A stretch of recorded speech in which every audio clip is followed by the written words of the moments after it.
Assalamualaikum warahmatullahi wabarakatuh. Kembali lagi di channel Berita Mistis.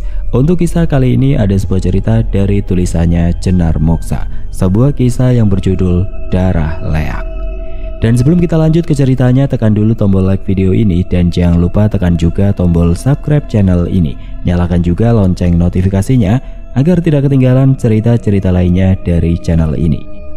Dan buat teman-teman yang pengen berbelanja, nanti silahkan saja klik etalase yang ada di pojok kiri bawah, atau bisa kunjungi langsung link yang ada di kolom deskripsi. Dan seperti apa untuk kisah kali ini, langsung saja kita masuk ke ceritanya.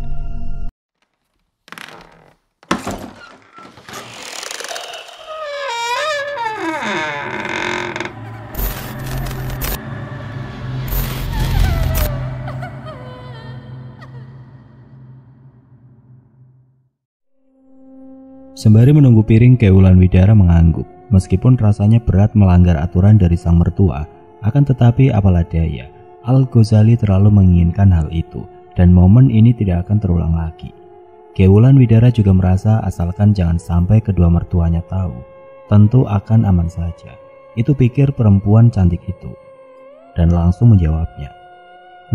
Baiklah kalau begitu. Al-Ghazali langsung berdiri, berputar dari tempatnya duduk, langsung merengkuh erat pundak istrinya sambil menghadiahi ciuman beruntun, lalu berucap syukur tidak henti. Ini yang ditunggunya sejak kemarin. Adapun kesempatan, tetapi Kewulan tidak mau melanggar aturan sang mertua, padahal tidak sejalan dengan pola pikir Al-Ghazali. Alhamdulillah, akhirnya setelah sekian lama, Al menambahi. Kewulan Widara menjauhkan tubuh suaminya, kemudian memberikan perintah agar sang suami kembali duduk di kursinya seperti semula. Mereka harus makan malam terlebih dahulu sebelum berangkat. Itu karena Kewulan Widara sudah terlanjur memasak menu masakan sederhana tapi menjadi menu favorit sang suami. Iya, tapi makan dulu, mubazir mas. Oke, baiklah istriku. Al-Ghazali melakukan apa yang diminta oleh sang istri. Kemudian menjawab tadi sembari meluaskan senyuman tadi, menggambarkan rasa tidak sabar untuk segera sampai hotel dan membayar telatnya berbulan madu yang tertunda itu karena larangan dari kedua orang tuanya. Jika menunggu 40 hari tentulah terlalu lama untuk dikatakan itu bulan madu. Itu pikir Al-Ghazali. Semakin cepat justru semakin akan berkesan dan akan terkenang selama-lamanya. Ini momen pertama sekaligus terakhir buatnya yang tidak akan disia-siakannya kesempatan ini. Meskipun sempat tertunda selama 20 hari kemarin. Keduanya langsung menikmati makan malam, mengisi perut hingga kenyang supaya nanti tidak lagi mengulur waktu, dan langsung menuju ranjang di mana tempat akan melakukan bulan madu yang tertunda. Al-Ghazali jauh lebih cepat selesai. Tidak seperti biasanya pria itu manja, minta dilayani ini dan itu. Namun tidak dengan malam ini. Pria tampan dengan hidung bangir itu begitu mandiri. Akhirnya makan malam pun usai. Al-Ghazali membantu sang istri berkemas-kemas, membereskan ruang makan dan sekitar ruangan itu, karena akan pergi malam ini juga setelah berdandan terlebih dahulu tentunya. Tampak Kewulan Widara memilah-milah pakaian seksi mana yang cocok dikenakannya. Perempuan cantik itu berlenggak-lenggok di depan cermin sembari memasang gaun mana yang cocok dikenakannya nanti untuk menjamu sang suami di malam bulan madu yang pertama ini di hotel yang belum diketahuinya namanya dan juga tempatnya. Al-Ghazali duduk di tepi ranjang, memerhatikan sang istri dan menjadi juri yang menjatuhkan pilihan. Hingga akhirnya rupanya Al-Ghazali terpesona dengan bayangan Kewulan Widara yang mengenakan baju tipis berwarna merah itu. Tidak pelak lagi sembari tertawa-tawa, keduanya pun akhirnya meninggalkan kamar, namun sudah dengan pakaian rapi. Dibalut pakaian syar'i, Kewulan Widara keluar dari kamarnya dan bergandengan dengan manjanya. Bersamaan dengan sang suami, menuruni anak tangga hingga akhirnya sudah berada di garasi. Kewulan Widara berdiri di halaman, menunggu sang suami keluar dan mobil mewah itu pun membawa keduanya beranjak pergi. Kian menjauh dari rumah mewah milik kedua orang tuanya, menuju pada sebuah hotel yang sudah di-booking oleh Al-Ghazali tadi. Sebuah kamar VVIP pilihan Al-Ghazali dan itu adalah rekomendasi dari pihak hotel yang menawarkan diskon khusus bulan madu di tahun ini, dan bulan ini tepatnya bertepatan dengan bulan Valentine yang dimana seluruh pasangan muda-mudi merayakan hari kasih sayang, dan bertepatan dengan keduanya berbulan madu di hari yang spesial ini. Hari Valentine akan menambah momen hubungan mereka kian hangat dan panas di ranjang peraduan yang sudah dihiasi kelopak bunga mawar merah dan putih berbentuk huruf love. Dan ada handuk yang dibentuk karakter bebek saling beradu pucuk hidung. Dan desain kamar itu begitu mewah.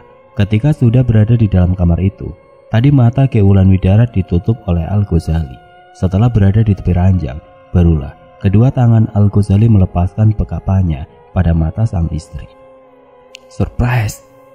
Astagfirullah, ya Allah mas, terima kasih mas. Apaan ini? Mewah banget mas, aku suka. Dan langsung disambut teriakan bahagia dari Ki Wulanwidara, lalu memeluk erat pundak suaminya, kembali berucap terima kasih atas kejutan ini. Tidak mau mengulur waktu, Al-Ghazali langsung beraksi, mengeksekusi step by step bulan madu yang sudah dinantinya ini. Sudah sangat lama diimpikannya, ketika sudah sah menjadi pasangan suami istri, justru kembali tertunda. Dan sekian puluh hari lamanya karena tradisi itu tadi, yang melarangnya untuk melakukan hal ini. Kedua orang tua Al-Ghazali tidak menyatakan dengan gamblang kenapa mereka sangat melarang keduanya keluar. Ada yang mereka takuti dan disembunyikan dari keduanya.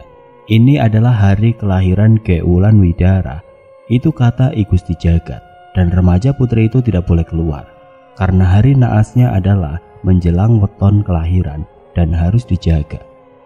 Itulah sebabnya Pak Banu Hasyim dan Bu Mutia mewanti-wanti Al-Ghazali dengan cara menakut-nakuti keduanya sebelum 40 hari tidak boleh keluar rumah.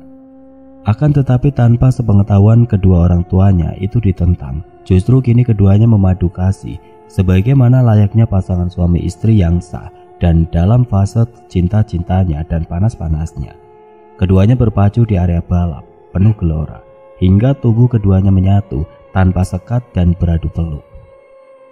Detik, menit, jam berlalu, keduanya terus berpacu dengan panasnya darah yang mengalir pada tubuh masing-masing dan akhirnya terkapar. Ki Wulanwidara dan sang suami tampak bermandikan peluh dan keringat bercucuran. Masih di atas ranjang empuk dengan hiasan bunga mawar merah dan putih yang sudah beramburan ke dasar lantai setelah menjadi saksi atas cinta keduanya yang sudah menyatu. Lelah, Al-Ghazali bertanya lembut sembari mengusap pelipis istrinya dan menjemput rambut panjang Ki Wulanwidara. Ada beberapa helai menghalangi mata indah itu. Tidak ada jawaban, hanya anggukan lemah. Ditampaknya Ki Wulanwidara sangat lelah, terkantuk-kantuk, kemudian merebahkan kepalanya di tangan kekar Al-Ghazali. Tidurlah supaya ada tenaga untuk besok, masih cukuplah waktu untuk memulihkan tenaga kita, lanjut Al-Ghazali, dan tidak ada jawaban karena Ki Wulanwidara langsung mendengkur lembut. Al-Ghazali melirik pada jarum jam di tangannya. Pria itu masih punya waktu untuk beristirahat karena sebelum subuh barulah mereka akan pulang, dan itu perjanjian keduanya tadi sebelum berangkat dan sudah disepakati oleh Ki Wulanwidara. Malam beranjak larut. Sementara itu di rumah mewah tetapi sudah termasuk bangunan lama, tampak seorang perempuan parubaya berambut acak-acakan. Dalam bulan-bulan terakhir ini hidupnya benar-benar kacau, dan ini waktunya dirinya untuk melakukan percobaan lagi untuk mengetes ilmunya. Cik panak cang, gete, cik gete cang, kelakar perempuan itu dengan senyum culas. Perempuan itu adalah Ni Ketuteneng.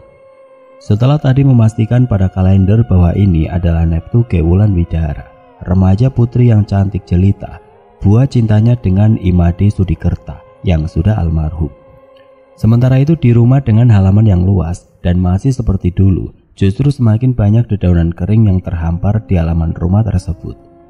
Rumah milik Ni Ketuteneng dan almarhum Made Wirawan Sudikerta yang sebelumnya ditempati oleh Dadong Galuputri, perempuan misterius juga. Rumah itu tampak sepi, hanya anjing saja yang terus menggonggong. Tidak henti-hentinya, seakan tahu apa yang akan terjadi malam ini. Gonggongan itu menyayat hati dan magis, terdengar menakutkan. Sementara itu Ni Ketuteneng semakin hari semakin jarang keluar rumah. Yang jadi jongosnya hanyalah Pak Mang. Pria gangguan pendengaran itu bertugas untuk kebutuhan pokok, dari bumbu dapur, beras dan lainnya.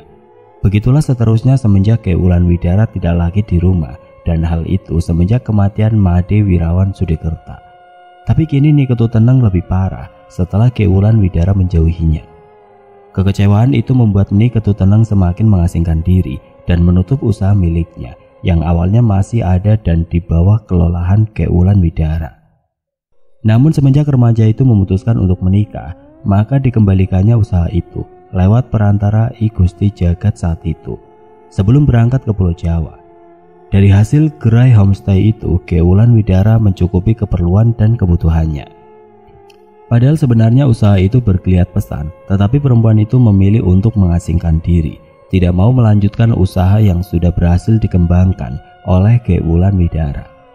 Seperti malam ini, hari-harinya Niketu Tenang hanyalah memantau kalender, menghitung hari kosong, dan Neptune seseorang. Biasanya dilakukannya untuk menyakiti orang, menyantet dalam bahasa umumnya, membuat orang menjadi sakit, itulah ulahnya, dan semakin sering membuat orang menderita dan orang tersakiti, maka Niketu Tenang semakin merasa jumawa, dan inilah yang diinginkannya. Tidak peduli jika dirinya nanti akan dilaknat di neraka. Perempuan itu sudah menyatu dengan ilmunya dan tidak peduli jika 1000 kelahiran anak keturunannya justru akan menemui kehinaan dan mirisnya akan disoroti masyarakat, serta akan terbakar di neraka jika mati, dan tulang belulangnya terbenam di neraka jahanam, tempat orang-orang yang benar-benar sudah dikatakan manusia setengah iblis, yang tidak akan mendapatkan ampunan dari Tuhan penguasa alam dan segala manifestasinya di muka bumi ini. Cipanakjang, Kewulan Widara, Cipanakjang. Niketu Tenang kembali tertawa, matanya menatap tajam liar ke arah luar, lewat kaca naku di depannya sana, entah apa yang dilihatnya. Yang jelas perempuan itu bisa melihat sosok sang anak tercinta sedang tidur lelap dengan suaminya. "Cuy, demi laki-laki itu, Ci meninggalkan aku," kelakar Niketu Tenang dengan emosi sampai-sampai liurnya menetes saat bicara tadi. Kemudian satu tangan Niketu Tenang seakan ingin merogoh sesuatu di sana. Iya, ada Al-Ghazali tidur di balik selimut, sementara Kewulan Widara tidur di atasnya dengan pria gagah itu. Pemandangan itu membuat Niketu Tenang tersenyum sinis dan terbakar emosinya. "Apakah laki-laki itu akan menerimamu, Gewit? Ci, hanya Chang yang bisa menerimamu.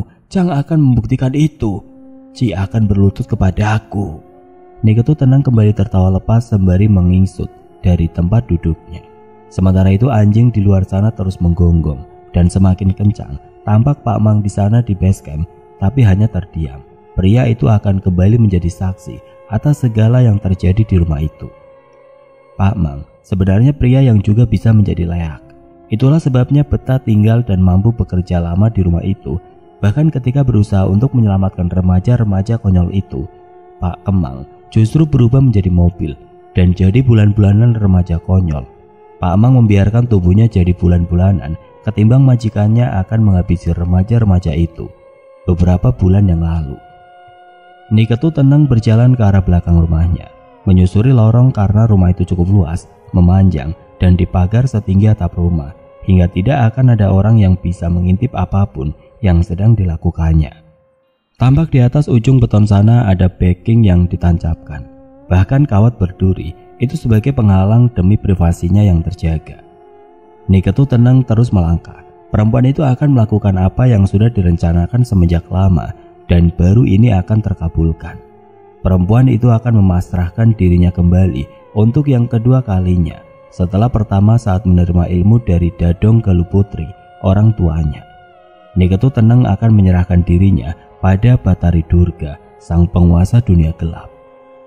Tepat pada malam hari, malam yang sangat ditunggu-tunggu karena tepat di hari kelahiran sang buah hatinya dan bertepatan dengan hari naas, maka akan mudah dirinya mengerjai Kewulan Widara yang dalam posisi tidak lagi suci setelah menikah.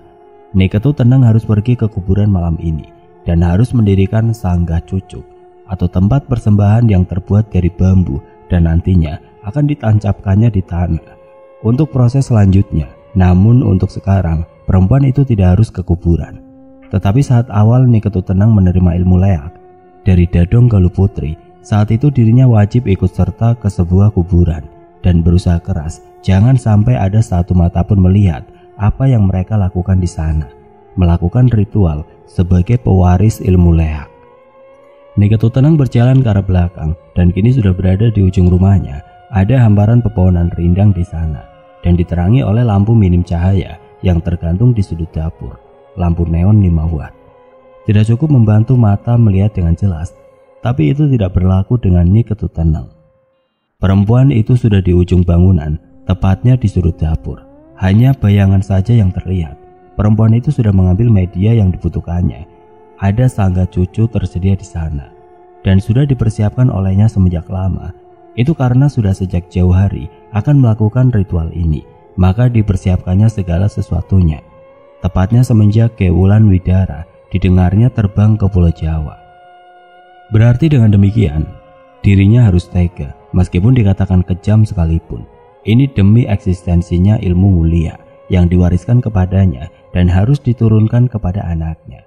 Meskipun nanti akan menemui kesialan dalam keturunannya, Niketu Tenang bertanggung jawab dan tidak peduli dengan itu semua.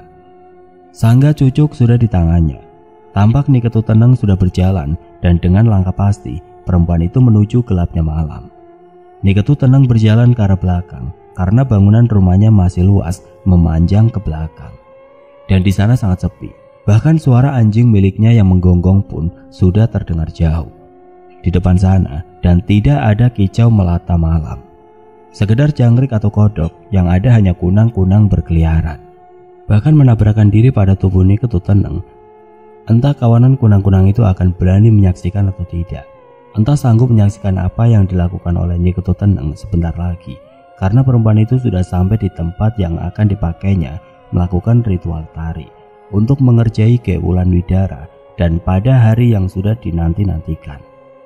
Tepat jam 12 malam di tempat ini, Niketu Tenang bisa menjamin tingkatan keberhasilannya 1000%. Perempuan itu pun tersenyum, sembari tertawa terbahak, akan tetapi tidak lantas ada siapapun yang mendengarkan. Karena perempuan itu sudah dalam keadaan bukan manusia biasa, meskipun kaki dan wujudnya adalah manusia, tetapi hatinya adalah iblis yang sudah dikuasai oleh kewajibannya, yang harus diturunkan kepada anak satu-satunya miliknya itu. Niketu Tenang menyerahkan anaknya itu pada penguasa kegelapan, yaitu Sang Betari Durga.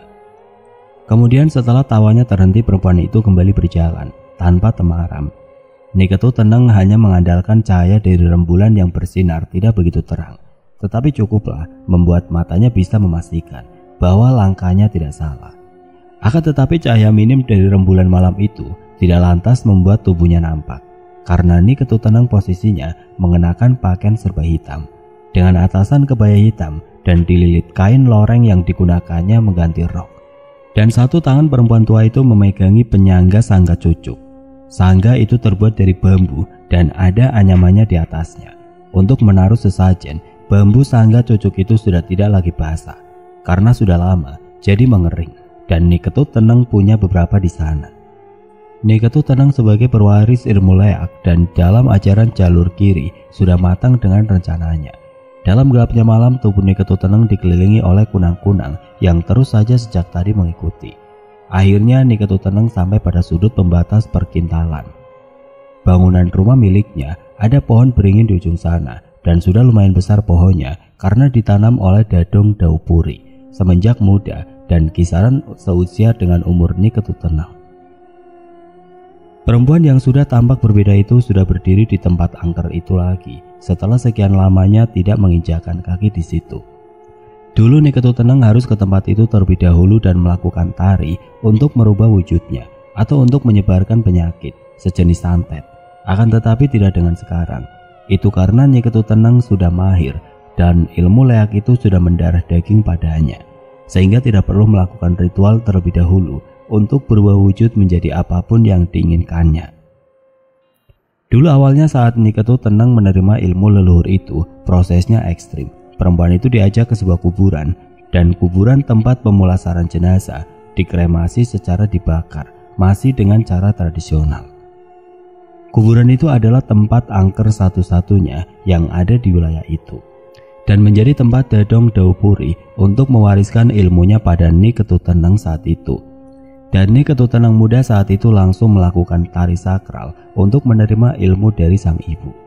Malam ini Niketu Tenang akan melakukan hal yang sama seperti sang ibu waktu itu, mewariskan secara paksa kepada Ge Wulan Widara. Remaja satu itu sudah ratusan kali menolaknya, padahal hanya dimintanya untuk melakukan di belakang rumah. Menjadi pilihan karena area itu sudah cukup angker. Suasananya pun mengerikan, terlebih di tengah malam seperti ini. Kesan horor juga mistis sudah terasa. Aura supranatural langsung menyentuh pori-pori. Sangat tinggi kekuatan hitam menguasai area pohon beringin itu, dan pantas saja digunakan untuk berubah wujud dulu.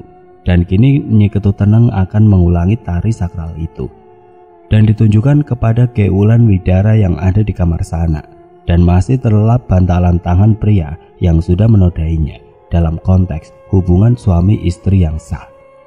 Geming dalam beberapa saat, bahkan bernapas pun tidak, selama mata Nyi Ketut Teneng mengamati sekitarnya. Bak seorang penari, mata perempuan dalam kegelapan itu berputar penuh dan mengintai ke sembarang arah dengan instingnya bekerja. Nyi Ketut Teneng harus memastikan apakah ada orang lain selain dirinya di tempat itu. Namun setelah mengintai dengan menajamkan pendengarannya, berarti tidak ada alasan untuk menunda, dan akhirnya langsung ke prosesi selanjutnya. Ritual ini tidak boleh buru-buru, karena sembari menunggu dan bertepatan dengan malam yang kian membawa rembulan berada di atas kepala, barulah akan dimulai. Mirisnya, rembulan itu seakan berjalan lamban. Bahkan Nyi Ketut Teneng saja tidak sabar untuk segera melakukan tugasnya, mengingat berburu dengan waktu. Namun apa daya, harus menunggu detik-detik ini dulu sebelum proses ini akan dilakukan. Mata Nyi Ketut Teneng menyala, dengan wajah mendongak ke atas, menatap langit lepas yang irit penerangan. Nyi Ketut Teneng memastikan bahwa rembulan itu sudah berada di atas kepalanya. Tidak lama berselang, bibir hitam Nyi Ketut Teneng membingkai senyum sempurna, hingga membuat bibir yang sudah lama tidak disapu kincu itu pun tampak manis sekali, karena rencananya berjalan lancar. Di sana, Ge Wulan Widara masih tidur pulas, masih dengan posisi seperti tadi. Nyi Ketut Teneng mengheningkan cipta, sembari mendengungkan doa sejenis mantra, dan lebih layak disebut sebuah mantra yang dulu diberikan kepadanya ditulis pada lontar, dan sekarang sudah dihafalnya di luar kepala. Terdengar mantra itu keluar dari bibir Nyi Ketut Teneng, begitu kuat mengundang kedatangan hawa supranatural. Nyi Ketut Teneng membacanya dengan bahasa Sanskerta, terdengar lirih dan hanya dengungan saja yang membius hingga tidak bisa dengan jelas dimengerti rangkaian mantra yang keluar dari bibir Nyi Ketut Teneng. Dengan mantra itu diramalkan, maka itu artinya Nyi Ketut Teneng kembali menyerahkan dirinya, dan harus dengan prosesi awalan itu, pertanda dirinya telah menyerahkan dirinya lagi kepada Betari Durga, sosok perempuan yang menjadi penguasa kegelapan. Malam ini sang Betari Durga pun sudah berada di atas kepala Nyi Ketut Teneng. Perempuan dengan rupa yang menyeramkan itu berada di atas sana, tepatnya di dasar langit, datang setelah Nyi Ketut Teneng merapal mantra tadi. Maka penguasa kegelapan itu dengan senang hati akan hadir melihat detik apa yang dilakukan pemujanya. Tidak lama berselang setelah Nyi Ketut Teneng sudah siap, sangga cucuk sudah tertancap, dan kembali perempuan itu menajamkan pendengarannya, menunggu bisikan perintah dari sang Betari Durga. Dada Nyi Ketut Teneng berdegup, tetap saja ketar-ketir akan berhasil atau tidaknya. Hingga akhirnya terdengar suara yang sangat ditunggunya menggema di atas kepalanya. Namun suara menggema itu tidak lantas ditunjukkan kepada orang lain, melainkan cuma diri perempuan yang mengundangnya itu sendiri malam ini. Upacara dimulai. Singkat saja suara itu memberikan perintah bahwa Nyi Ketut Teneng harus segera memulai tugasnya, karena sudah didampingi oleh penguasa kegelapan tadi, sang Betari Durga, sosok perempuan yang tidak enak dipandang wajahnya. Nyi Ketut Teneng tidak lantas berubah jadi leak. Perempuan itu masih seperti biasanya, berwujud manusia seperti semula. Perempuan itu masih berdiri, tapi berdiri di atas kaki kiri sambil membungkuk, lalu membengkokkan kaki kanan sekitar 90 derajat. Setelah itu Nyi Ketut Teneng mulai menari dan berkeliling sangga cucuk, dan sambil mengulangi terus posisi tersebut. Nyi Ketut Teneng melakukan putaran lagi dengan posisi semacam itu, dan diulangi beberapa kali menurut petunjuk sang Betari Durga yang diajarkan kepadanya ketika almarhum Dadong Daupuri masih hidup. Tidak susah bagi Nyi Ketut Teneng untuk melakukan prosesi ini tanpa perlu didampingi siapapun lagi, dan perempuan itu fasih melakukan prosesi, step by step dilakukannya dengan gerakan yang sakral. Tanpa gemulai, Meski itu sulit, kaki Niketu Tenang melentur, memukau mata sang Betari Durga yang mengamatinya dengan wajah senang, mendapatkan pengikut yang setia dalam kegelapan yang diajarkannya. Niketu Tenang terus memutari sangga cucuk yang di atasnya sudah ditaruh bantel atau persembahan atau sesajen, terdiri dari kembang dan segala yang diperlukannya untuk ritual ini. Dan ditaruh di atasnya situ tidak lupa pula dupa, beberapa batang dupa menyala terselip di antara banten. Asapnya menguar, menambah aura magis dan seram malam itu. Langit malam yang pekat terus beranjak, namun bukannya makin terang, tapi makin pekat, bahkan kembali gulita. Tidak ada satupun bintang tertinggal di atas sana. Niketu tenang dengan husu melakukan tarian sakral itu, sembari membayangkan sang buah hati di sana menjadi sosok sepertinya sekarang. Perlahan-lahan Niketu Tenang mulai tersenyum, semakin lebar tanpa memperdengarkan tawanya. Niketu Tenang tampak jelas bahagia karena melihat apa yang dikerjakannya telah berhasil. Mata Niketu Tenang menyala seperti mata kucing di kegelapan malam. Kemudian satu tangannya berpegangan pada penyangga sangga cucuk, sementara kakinya masih seperti tadi. Kaki kanan berputar 90 derajat, sementara sebelah kakinya menopang tubuh seperti biasa. Tidak mudah hal itu dilakukan oleh orang awam, terkecuali mereka yang berniat melakukan dan berguru untuk menjadi layak seperti ini. Biasanya karena banyak menaruh dendam, jadi memutuskan untuk menyerahkan diri kepada penguasa kegelapan, yaitu sang Betari Durga. Sementara itu di kejauhan sana di sebuah kamar hotel, tampak seorang gadis tidak menyadari bahwa dirinya sudah tidak lagi berwujud manusia biasa. Ya, sosok itu dan gadis cantik itu adalah Ge Wulan Widara, masih tertidur pulas dengan usus terburai. Sementara hatinya tidak lagi berbalut daging, sudah transparan dan tergeletak begitu saja di atas ranjang empuk, ranjang pengantin baru, hadiah Valentine dari suaminya. Dengkuran halus terdengar berirama saling saut dengan dengkuran halus milik Al-Ghazali. Keduanya masih larut dalam kantuk setelah lelah melakukan kewajiban sebagaimana layaknya pasangan suami. Setelah istri berpacu dengan gelora muda yang melanggar aturan orang tua yang tidak dijabarkan secara nyata. Jam terus berdetak. Sebagai seorang muslim yang taat, maka spontan Al-Ghazali terusik, berusaha untuk terjaga, karena sebentar lagi waktunya sholat subuh. Seperti yang dijanjikannya pada sang istri, bahwasanya dirinya akan membawa pulang istrinya itu sebelum subuh. Rencananya mereka akan melaksanakan sholat berjamaah di rumah saja, takut kalau-kalau didahului oleh orang tuanya, karena biasanya sang ibu datang tidak sesuai jadwal yang dikatakan. Al-Ghazali paham benar bagaimana Bu Mutia yang selalu ngeyel jika mengingat dirinya bersama sang menantu kesayangannya. Maka sang ibu akan meminta pulang malam itu juga. Al-Ghazali benar-benar memperhitungkan segala sesuatunya agar berjalan mulus dan tidak membuat orang tuanya kecewa karena telah melanggar aturannya. Diam-diam melakukan bulan madu padahal belum selesai dipingit atau selesai masa pamali. Al-Ghazali menggeliat malas, sebenarnya masih sangat mengantuk, tetapi tugasnya harus ditepati. Apa yang telah dijanjikannya sebelum berangkat, tidak mau nantinya justru membuat sang istri kena tuduh tidak patuh pada sang ibu. Kemudian satu tangannya membelai rambut sang istri yang masih terlelap tidur di lengannya. Ya, Al-Ghazali melakukan itu tapi tanpa menoleh, apalagi membuka mata, karena mengantuk dan benar-benar membuatnya enggan membeliak, meski sudah memaksakan diri. Sementara itu lampu masih terang benderang karena Al-Ghazali tidak sempat mematikan lampu kamar itu tadi sebelum tidur. Sudah terlanjur kelelahan berpacu dengan deru, menikmati bulan madu yang sempat tertunda-tunda itu. Dingin sekali, gumam Al-Ghazali. Kemudian satu tangannya turun menyapu gundukan bukit kembar milik sang istri yang seingatnya belum sempat disembunyikan. Kemudian tangan Al-Ghazali turun ke bawah, tetapi apa yang dirasakannya ada yang aneh. Tangannya menyentuh sesuatu yang lengket dan terasa sangat menjijikan, berlendir, tetapi tidak lantas membuat mata Al-Ghazali sanggup membeliak, apalagi terbuka. Justru tangannya meraba-raba dan tepat di atas jantung dan usus sang istri yang sudah terburai tapi tidak diketahuinya sama sekali. Apa ini? Kok becek-becek? Kenapa dengan perut istriku? Batin Al-Ghazali, tetapi tetap saja matanya enggan terbuka lebar, sementara tangannya saja masih menggerayangi, bahkan semakin ke bawah. Padahal tadinya akan menarik selimut, berniat menutup tubuh sang istri tercinta. hingga nanti ketika dirinya sudah selesai berpakaian, barulah akan membangunkan perempuan yang dicintainya itu. Akan tetapi rasa yang tidak nyaman di tangannya memaksa matanya segera terjaga dan menepis rasa kantuk yang membuatnya seakan-akan ingin kembali tidur. Dan rasa kantuknya itu memang tidak dalam level semestinya. Al-Ghazali duduk. Kemudian apa yang dilihatnya benar-benar membuatnya kaget bukan kepalang. Innalillahi wa inna ilaihi raji'un.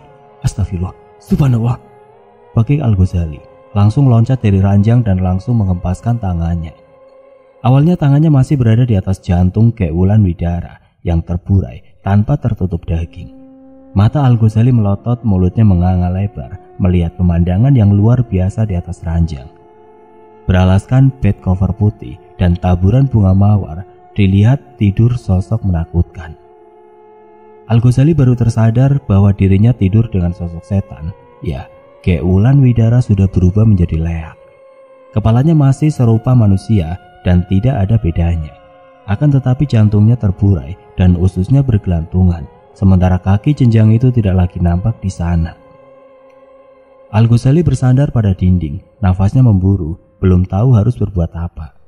Pada situasi mengejutkan itu, Al-Ghazali masih memastikan, sambil terus beristighfar dalam hati, bahkan mulai membaca beberapa surah-surah dan masih berharap apa yang dilihatnya ini tidak nyata, hanya ilusi mimpi semata.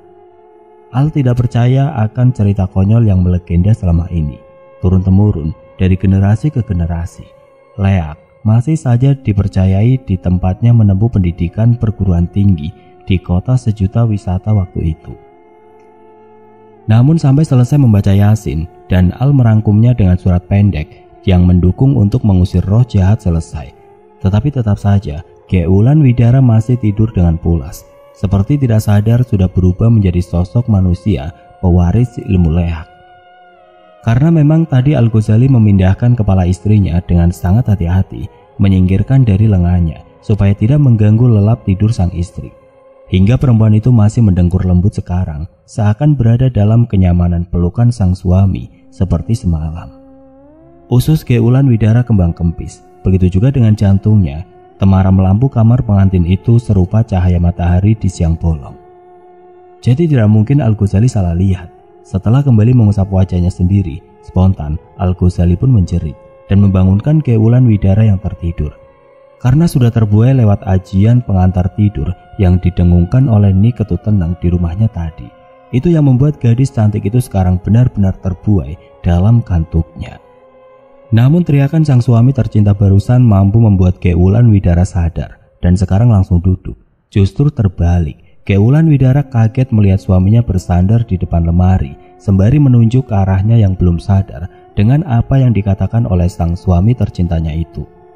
Keulan Widara menatap Al-Ghazali, pria yang sangat dicintainya hingga meninggalkan orang tuanya. "Kamu setan, kamu bukan istriku. Iblis, kamu setan menyerupai wujud perempuan," jerit Al-Ghazali, sembari menunjuk ke arah Keulan Widara, tetapi perempuan itu masih belum paham. "Mas," justru Keulan Widara mengerutkan keningnya lalu bertanya tanpa merasa bersalah dan menaruh curiga sama sekali. Itu karena benar-benar tidak dirasanya jika tubuhnya bagian bawah sudah tidak lagi serupa manusia biasa, melainkan sudah berubah menjadi leak. "Apa yang Mas katakan? Aku istrimu, Mas. Apa-apaan sih, Mas? Mimpi ya?" Sembari bicara tadi, Keulan Widara berusaha untuk turun, tetapi apa yang dilihatnya ketika akan melangkahkan, justru dilihatnya kakinya sudah tidak nampak, hanya ususnya yang terburai dan jantungnya sudah transparan. Sementara kakinya tidak lagi nampak di sana. Spontan, Keulan Widara pun menjerit-jerit seperti orang kesurupan. Kepalanya menggeleng kiri dan kanan, tidak terima dengan apa yang dilakukan oleh sang ibu.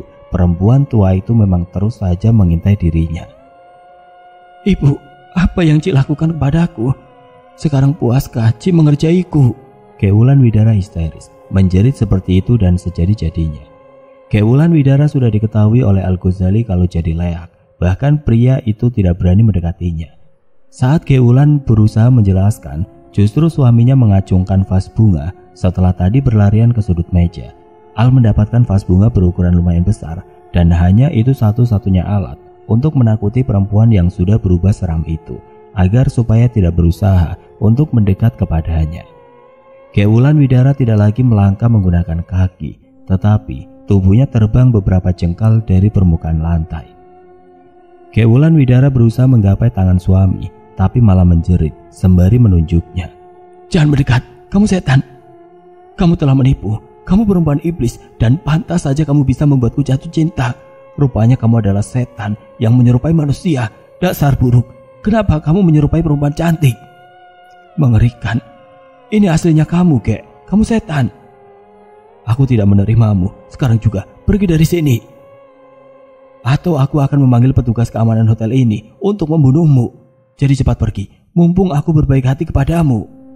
Tuding Al-Ghazali membuat dada Kewulan Widara terasa begitu sesak. Bersamaan dengan itu, derai air mata Kewulan langsung bercucuran. Saking sedihnya telah kepergok jadi leak. Tidak mau menyerah begitu saja, Kewulan Widara melakukan pembelaan, berharap Al-Ghazali melunak dan tidak takut padanya, karena tidak mungkin dirinya akan memakan orang yang dicintainya itu. "Mas, aku istrimu, Mas. Aku istrimu.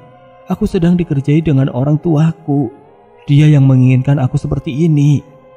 Akan tetapi kejujuran Kewulan Widara untuk mengatakan bahwa dirinya layak dan melakukan pembelaan diri, berharap mendapatkan hibah dan mendapatkan pertolongan, karena jika pria yang dicintainya itu menerimanya, maka bisa saja dirinya kembali seperti semula.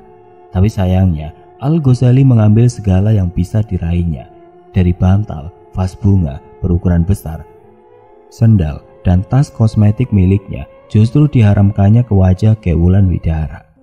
Al-Ghazali tidak mau melihat wajah perempuan itu, bahkan merasa risih telah tidur bersama perempuan yang telah menipunya. Bayangan Al-Ghazali perempuan yang bisa menjadi layak adalah perempuan buruk rupa. Akan tetapi tidak demikian. Sebenarnya, justru karena Kewulan Widara punya darahnya layak, maka perempuan itu terlihat jauh lebih cantik dan sangat berbeda dengan gadis-gadis Bali pada umumnya yang selama ini pernah dekat dengan Al-Ghazali. Aku istrimu, Mas." Mohon Kewulan Widara. Kini tubuhnya tidak lagi beberapa inci dari permukaan lantai, tapi sudah berada di bawah plafon kamar itu, bahkan sudah mepet. Sementara rambutnya menjuntai ke bawah dan ususnya bergelantungan begitu dengan jantungnya. Pemandangan itu tidak bisa diterima oleh Al-Ghazali. Meskipun Kewulan Widara menangis darah sekalipun, pemandangan ini begitu sangat menakutkan. "Kamu bukan manusia. Kamu bukan istriku. Kamu adalah jelmaan Betari Durga. Kamu bukan manusia. Aku tidak sudi punya istri kamu. Menjijikan. Kamu telah menodai kesucianku," tunjuk Al-Ghazali. Merasa jijik bahkan mengibas tubuhnya dengan kedua tangan, berusaha menghilangkan bekas peluk kenikmatan karena telah bernafsu meniduri perempuan jelmaan Betari Durga. Al-Ghazali tidak memberikan kesempatan kepada Kewulan Widara untuk menjelaskan yang sebenarnya terjadi.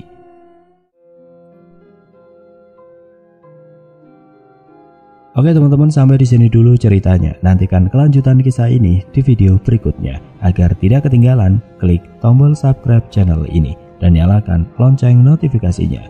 Wassalamualaikum warahmatullahi wabarakatuh.